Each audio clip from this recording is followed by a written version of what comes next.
The rain hadn't stopped for 3 days. I pressed my forehead against the cold glass of the bakery window, watching the gray sheets of water transform the city street into a river of forgotten dreams.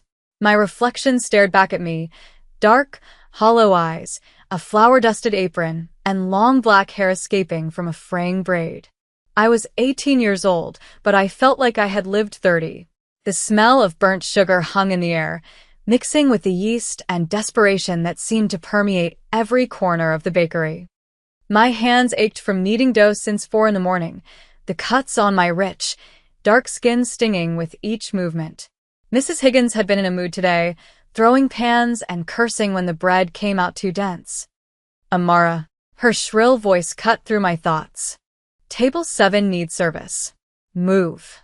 I grabbed the coffee pot with trembling hands, my stomach growling. I hadn't eaten since yesterday afternoon. I couldn't afford to.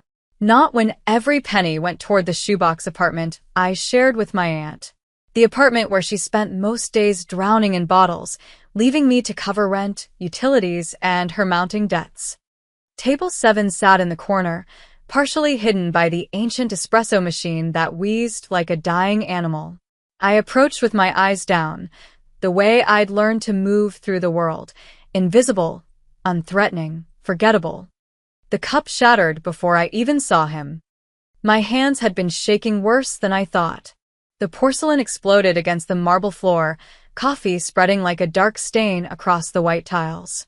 I dropped to my knees immediately, my heart hammering, already calculating how much Mrs. Higgins would dock from my pay.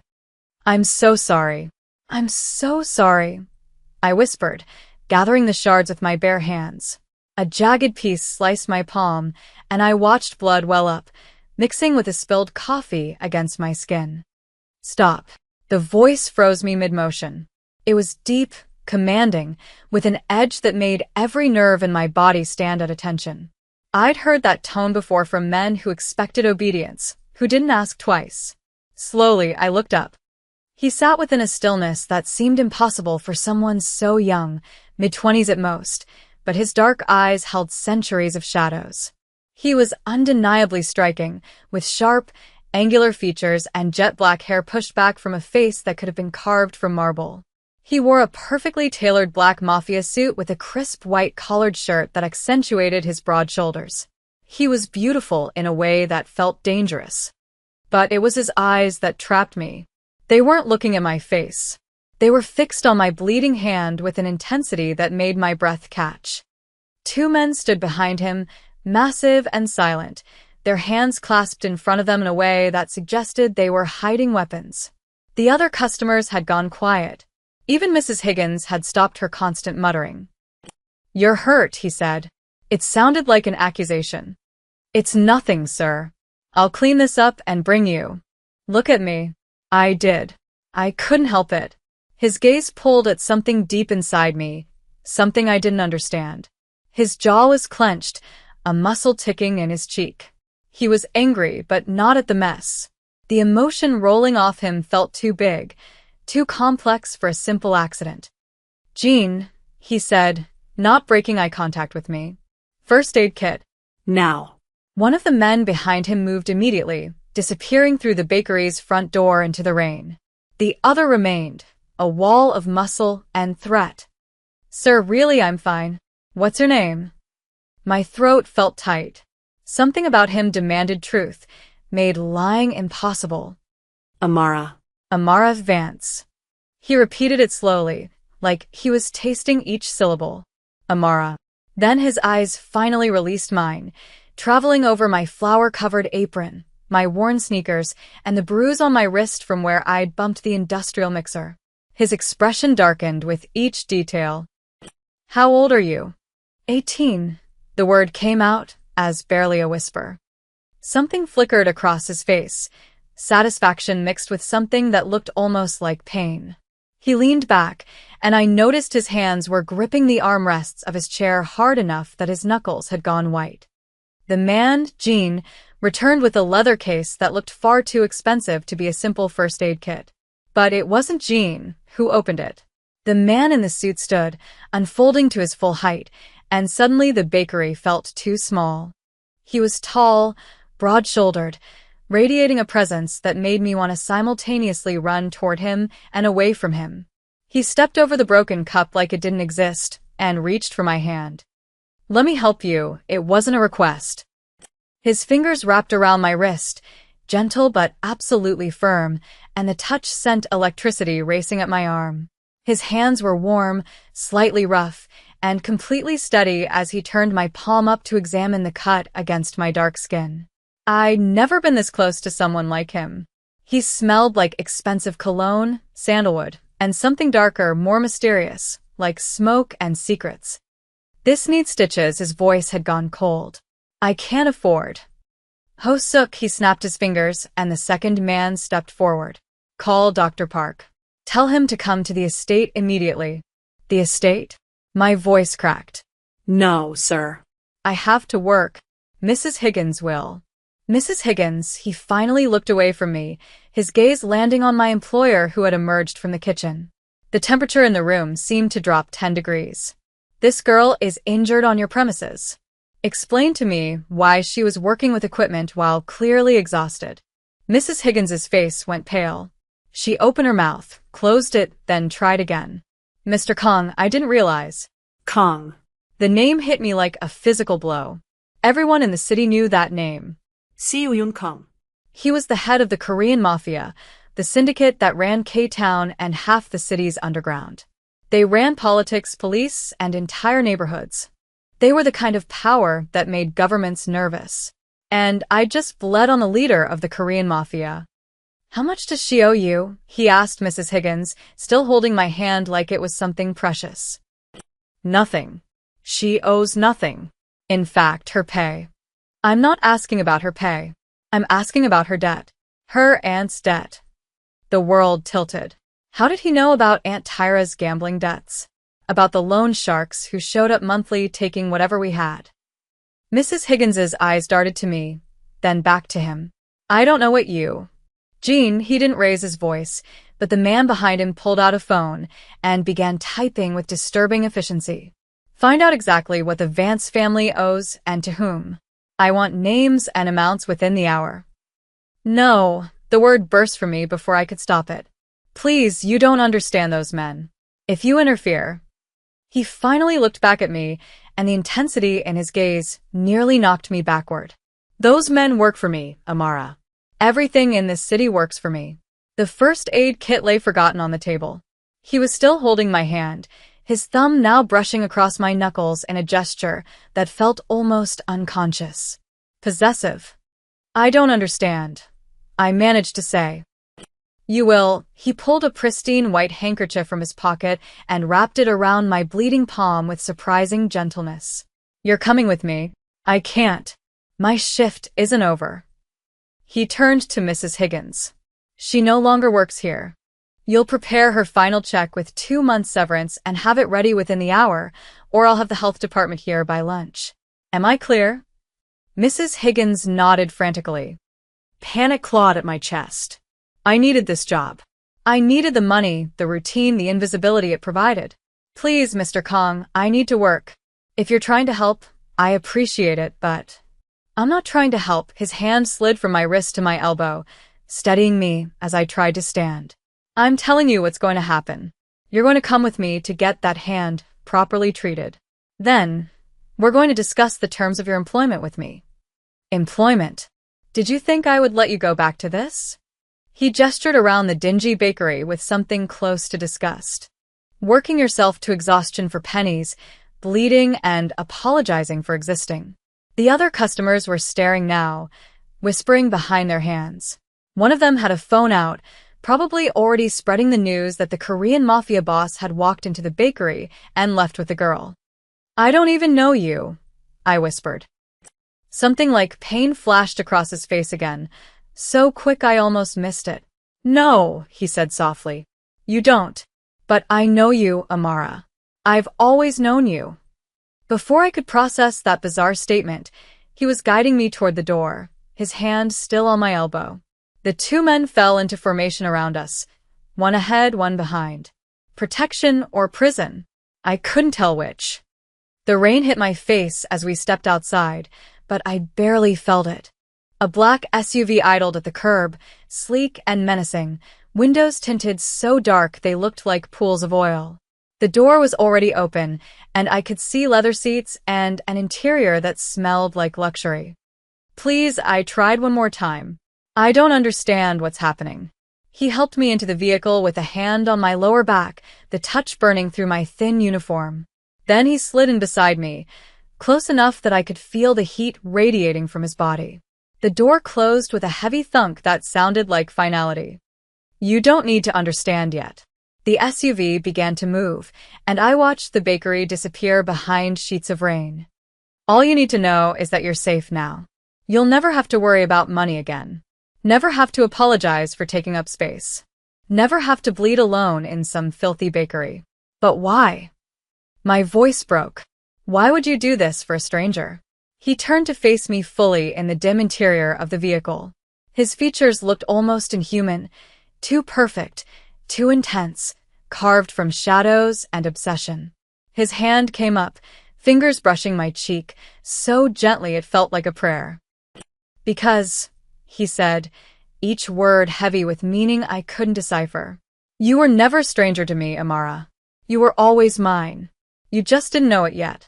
The city blurred past the windows, rain making everything look like a watercolor painting washing away. As Seo Jun Kang's thumb traced the line of my jaw with devastating gentleness, I realized that whatever had just begun in that bakery, whatever agreement I'd walked into without agreeing to anything, there would be no walking away from it. From him. The SUV turned onto a private road I'd never seen before, heading toward a part of the city where people like me didn't belong. And the Korean Mafia boss beside me watched me with eyes that held secrets, obsession, and something that looked dangerously close to devotion. I was terrified, but more terrifying was the small, desperate part of me that felt, for the first time in years, like maybe I was going home. The estate emerged from the rain like something out of a dark fairy tale. Wrought iron gates swung open automatically as we approached, revealing a driveway lined with ancient trees that seemed to whisper warnings. The mansion itself was a sprawling testament to old money and brutal power, 3 stories of stone and glass, a blend of modern architecture and fortress-like security.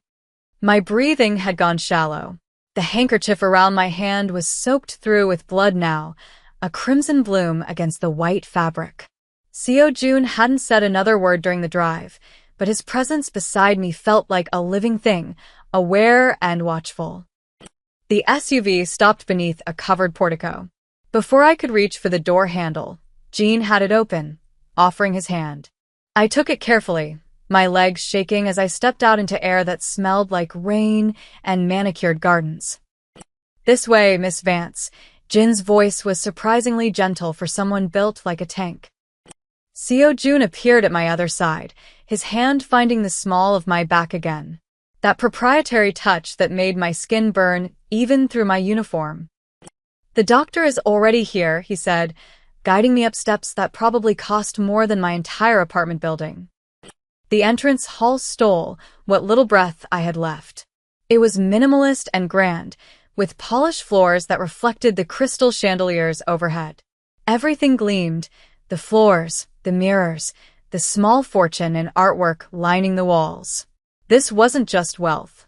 This was a dynasty. "Seo Jun," a woman's voice echoed from above, sharp with concern. I looked up to see an elegant figure descending the stairs. Her silver-streaked hair was swept into a perfect chignon, and she wore a silk dress that probably required a staff to maintain. Despite her age, she moved with a grace that spoke of discipline and authority. "Mother," Seo Jun's tone shifted, becoming almost careful. "This isn't a good time." "So I've heard." Her dark eyes, so like her son's, landed on me. I watched her expression cycle through surprise, calculation, and something that looked almost like recognition. "You brought a girl home." "The girl, if the rumors from town are to be believed." "Dr. Park is waiting in the study," Seo Jun said, his hand pressing more firmly against my back, not moving me forward, but holding me close, shielding me. Madame Kong descended the last few steps, her gaze never leaving my face. She was beautiful in a severe way. She's bleeding on my floor. I looked down in horror. Sure enough, drops of blood had fallen from my wrapped hand, creating a trail of crimson across the pristine floor. I'm so sorry. I didn't mean. Stop apologizing, Seo Jun's voice cut through my panic. Mother, this is Amara Vance. Amara, my mother, Madam Kong. You'll become acquainted later. Right now, she needs medical attention. Vance. Madam Kong repeated the name like she was placing it in a file cabinet in her mind. The daughter of. Later, something dangerous edged Seo Jun's tone. His mother heard it too because she stepped aside, though her eyes continued tracking me as we passed. The study was lined with dark wood and leather books from floor to ceiling. A fire crackled in a massive fireplace. An elderly Korean man with wire-rimmed glasses and a doctor's bag stood waiting. Dr. Park, thank you for coming. Seo Jun finally released me, but only to guide me toward a leather chair positioned near the fire. Of course, Mr. Kong, the doctor approached with confidence. Now, let's see what we have here.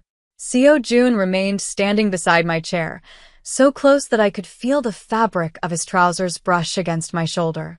As Dr. Park unwrapped the blood-soaked handkerchief, I saw Seo Jun's jaw clench.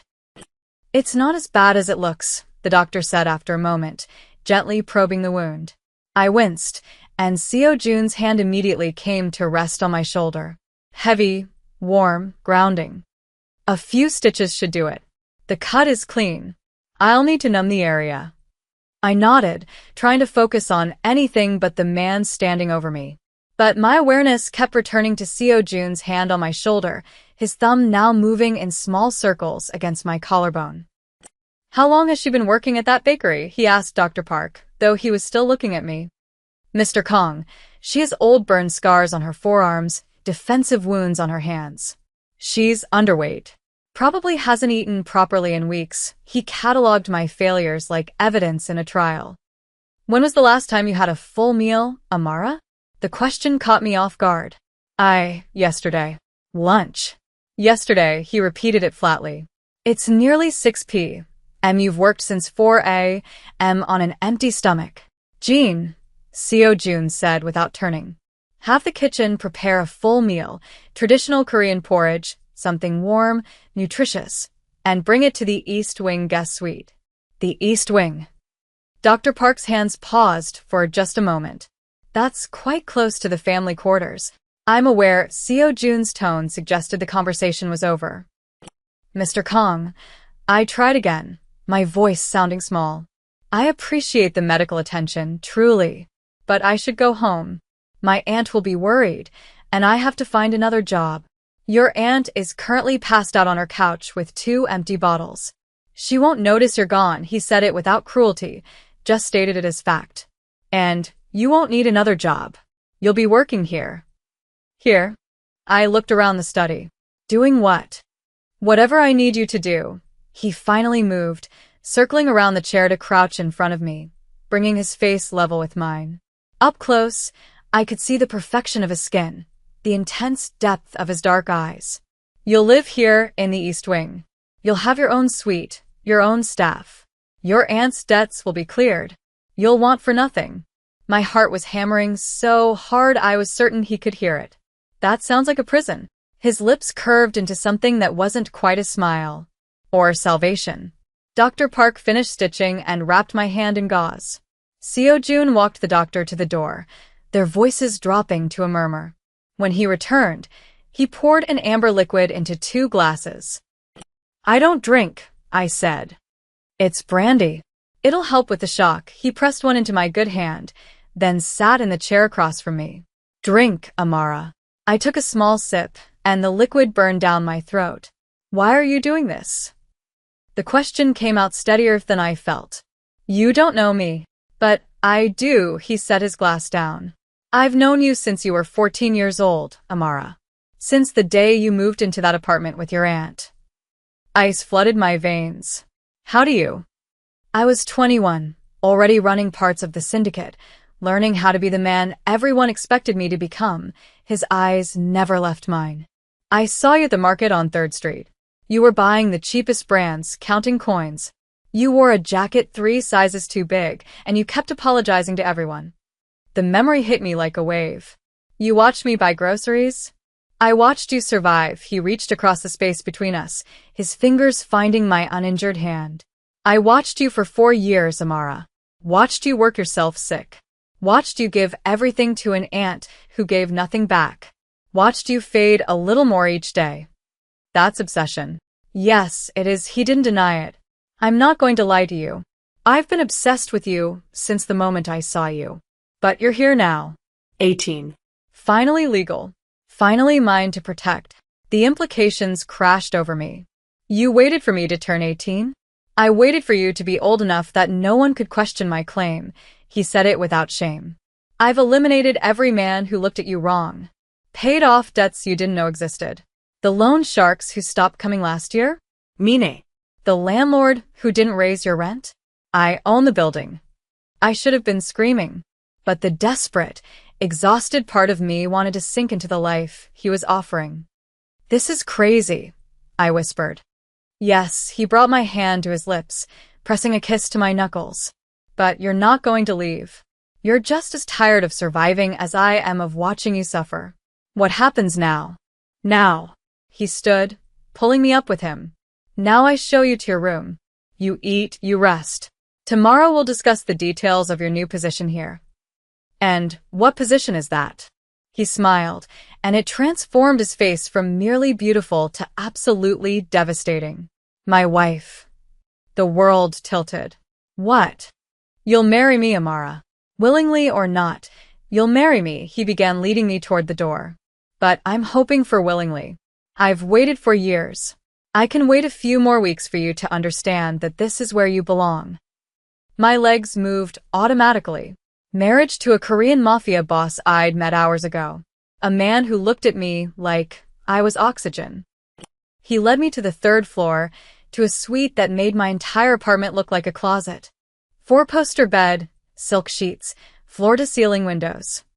This is yours, he said. The clothes in the closet, I had them prepared in your size. The door locks from the inside. I won't enter without your permission. I turned to face him, and if I'm never ready. Something dark flickered across his expression. Then I'll wait. I'm a patient man, Amara. But make no mistake, you are mine. He started to leave, then paused. Your dinner will arrive in 20 minutes. Get some rest. Seo Jun, I said, testing his name. He went still. This is kidnapping. No, he turned back, his eyes pure possession. This is rescue. You just don't know it yet. 3 weeks later, I stood in front of a mirror in the master suite. Seo Jun had insisted I move in after the engagement. The dress was ivory silk, hand-embroidered, fitted to my body like a second skin. My long black hair was styled in cascading waves. I looked like a princess, or perhaps a queen of the underworld. The past 3 weeks had been a blur. We had visited my aunt, a confrontation that ended with Seo Jun paying her off and severing my ties to the toxicity that had bound me. I had signed a marriage contract that gave me millions if we divorced, though Seo Jun had made it clear divorce wasn't an option. You look beautiful, the head seamstress said. I changed back into casual clothes and went downstairs. Seo Jun was in his study, wearing his signature black Mafia suit and white shirt. When he saw me, he hung up the phone. Everything all right with the dress? He asked. Perfect. He walked around the desk and pulled a velvet box from a drawer. Inside lay a necklace of diamonds and sapphires. It was my grandmother's. She wore it on her wedding day. He fastened it around my neck. The weight of it felt like a collar, beautiful, binding. Amara, he said, his hands resting on my shoulders.